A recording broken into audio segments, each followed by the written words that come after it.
here's Bailey. Bogarts to Cronenworth, and that's the ball game. So game one in this 4-game series, Mike, it goes to the Padres. I'm a Giants fan. Now, back to Willard and Dibs on 95.7 The Game. Well, that's Not anymore. Yeah, that's the end of that. Yeah. That was a whole lot of excitement this offseason. Oh, Chapman, Snell, Soler. Cool. Loss. Hey, Farhan, here's an idea. Get a reliever. Yeah. Jimmy Gascan came in. Well, Luke Jackson looked like Talk about being rattled. Dude, got it's hurt. March. He got hurt. Well, what do you mean by being rattled? It just looked like he was demonstrative on the mound. Well, he got hurt. Okay. Yeah. I wasn't able to lock in on every pitch. I'm trying to took a bad step. And then he called himself out of the game. That's what happened. He looked frustrated and mad. I thought it was because he was having control issues. No, he definitely was. And so final outs with FP. When there are day games, when there's baseball that ends right here during Willard and Dibs, you don't need to wait at all for any reaction, any sort of perspective. Boom, you come right here and FP will be on the phone. That's how it's going to work, FP. You hear me? Well, that's news to me, so thanks for that breaking news. I didn't know I was doing that. Yep. But I love you guys, so I'll do whatever you need. Yeah, we're just going to call you, and we assume that you'll answer when we call. I will always answer when either one of you guys calls, on air, off air. I love you guys, and that was. I think the Giants are to go 162. Yeah, I'm pretty sure. Couldn't agree with you more. What was your first reaction? Well, dude, here's the thing. I mean, the seventh inning, first and third defense. If you're Bob Melvin, you got to throw through because you have one of the best throwers in baseball, the best catchers in baseball. But one of the most dangerous things, as any defensive player that thinks they can make every play, is they usually do. So they think they can make every play. That was a slider in the dirt. Bailey picked it to the backhand. He threw it sidearm to second base. Nick Ahmed could have gave with the ball a little bit more for me. He kind of squatted on the base and fell down. If he gives a little bit more, maybe steps back, he gloves it, and then the run doesn't score. But that was a thing where Patrick Bailey's done that before, and if he did it today on a backhand in the dirt, threw him out, we'd all been like, oh, he's a Gold Glove winner. He's the best catcher ever. So there's good and bad with guys that can really play defense at any position. They think they can make every single play, and sometimes it's better to eat it when you make the diving play in the hole as a shortstop rather than getting up and throw it in the stands and everybody advances. Just like do the diving play, keep everybody where they're at. Same thing with that play with Bailey. I thought that was huge. The Giants just scored. They took the lead, and that kind of changed the momentum for me. But I'm in a bar watching with friends, so hell, my analysis today might be off. But I had a good time today with my buddies on opening day here in the city. Yeah, no doubt, FP. And that ties the game, and then the inning kind of unravels from there. I want to focus a little bit on the positive, and Logan Webb comes out and just the changeup and the sinker. Looked like he had his best stuff going early and often in that ball game. Dude, what you guys need to know about Webby minus the stuff is he's just old school and he gets it. So the bigger the stage, the bigger the situation, the better he's going to be. You play these games that don't matter in Arizona, and Logan Webb has like a closer's mentality. And if you've ever seen a closer in spring training, they're not pitching with any adrenaline. They're just going out there and they come in the sixth inning, get their work done, and they give up 5 runs. And look at all the closers throughout Major League Baseball stats in spring training every year. They're usually a high ERA. And Logan Webb's got that closer's mentality. So the slick balls, the dry air, the altitude in spring training, I didn't care what he did. And I knew he was going to come out and throw well today. Darvish was just a little bit better. He gave up 1 run on 5 hits. He struck out 7. Logan gave up a couple of runs. I'll tell you this. If Logan Webb gives up 2 runs on 6 hits over 6 innings or whatever it was today, throughout the course of the season, he's going to win the Cy Young. So he pitched good enough to win today. It's just here's my big takeaway, and you guys could tell me I'm wrong. The defense was the defense that we've been waiting for a couple of years today. So even though they lost game 1 of 162, Chapman's backhand play throw across the infield was sick. He made that look so easy. That's so hard. The double plays with Ahmed to Tyro to Lamont Wade Jr., these things that we all assume should happen at the major league level that haven't happened the last couple of years. My takeaway today is who cares? You're not going to go undefeated, but the defense was solid today. And I think, like, my other takeaway from today is Jung Hoo Lee acted like it was his first major league game. He looked nervous to me. He looked like he was trying too hard. That's an interesting one. I mean, Yeah, Got his first base knocked out. yeah, his at-bats were okay, didn't you think? his at-bats were fine, but he took a called third right down the middle the first time much, which means, like, maybe I'm overthinking it. It's my first big league game. Oh, my God, I'm in the big leagues. Here we go. Oh, my God, strike three. And then getting picked off after his first big league hit and taken off too early. I think he's got a couple bad reads on some blind drives. Is he going to be good? Yes. But, like, today, for me, it looked like it was his first big league game, and it was super relatable. Like, here I am. I'm on the big stage. Everybody in my homeland is watching. My family's here. It's the big leagues. This counts. And he looked a little bit nervous to me, which is totally understandable.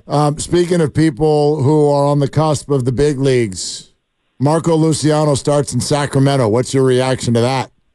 I think that's where he needs to be right now. He needs to get reps at that position. And Mark, you and I have talked about it on the air, off the air, that's a position that's so intricate, and you're the quarterback of the infield. And there's so many things that go into that position other than just hitting home runs off the scoreboard. Like, you have to know where you need to be on cutoffs and relays. You're running the first and third defenses. You're running the bunt defenses. The internal clock about the ball's hit this hard. I have this much time based on the runner's speed. There was a play in Sacramento in the game that I did the other day where it was a chopper to second base, like a 5-hopper, and he tried to turn the double play, and he dropped the ball, and everybody was safe. And the more you play that position, you just realize, hey, off the bat, this isn't a double play. So if the second baseman does come to me, I just stretch toward the ball, and I kick the force out at second, and I don't try to turn the double play because off the bat, your mind tells you, like, that's not a double play ball. You just know that. So when you get more reps at that position, besides catcher, to me, you guys, that's the most important position on the field. And the more reps you get at that, he's 22 years old, the more you start to learn about the little things that you have to do to be successful. So it's not about, like, oh, he was this for that in spring training with this many home runs. It's like what you're seeing, the total picture and the 20,000-foot view of this kid and what he's going to be. So he goes to Sacramento. He plays a lot of games. He gets a lot of reps. And then Farhan and everybody else decides, like, is he a shortstop or not? Like, you get to see at that level, like, is he going to be a shortstop?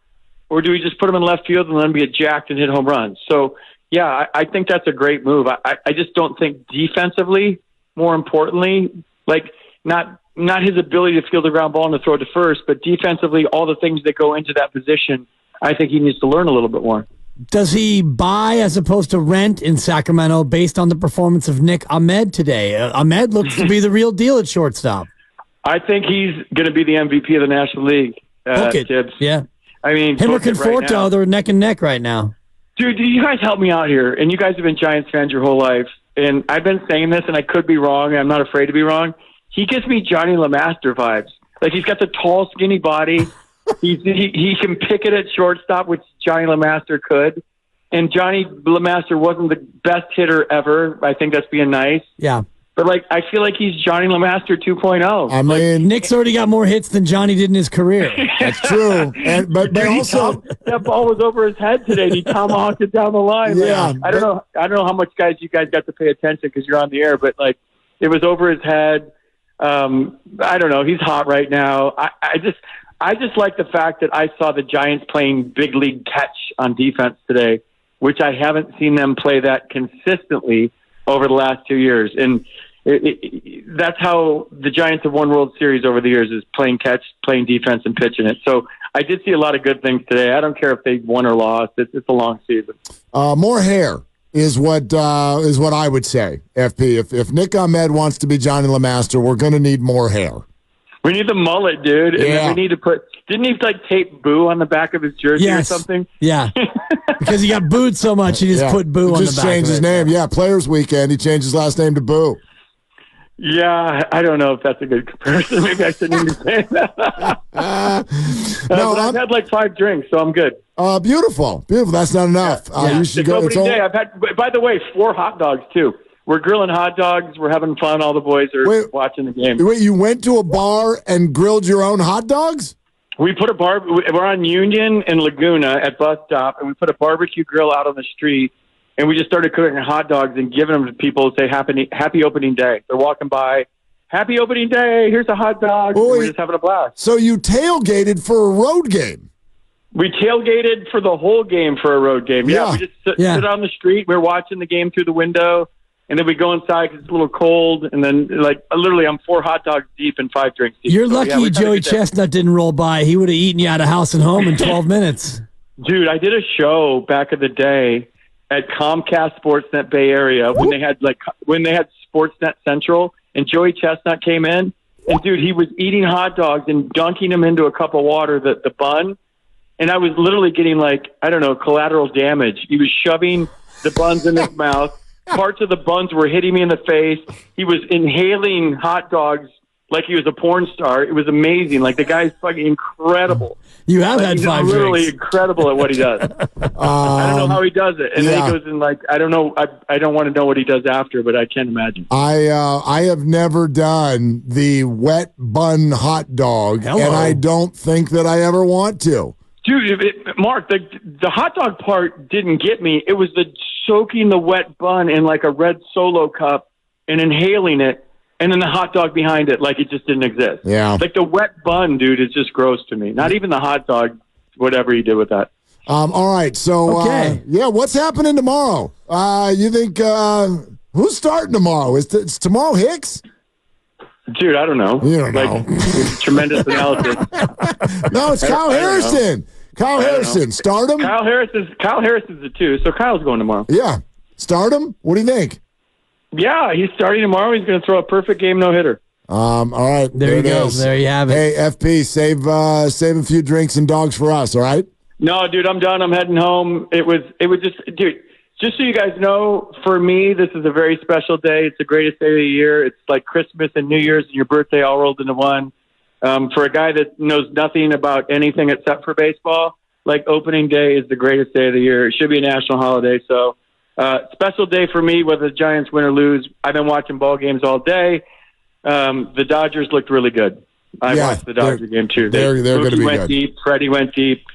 Shohei's not fazed by the gambling thing. They're going to be really good. They are going to be good. You're going to go get on that scooter now, aren't you? Nope. I walked 3 miles to this place today. I'm going to walk 3 miles home. Good job. Yeah, good job. Boy. All right, buddy. Boys, thanks for having me on. I'll FP. be better next time. I'll lock in. No, you're fantastic. We'll talk to you soon.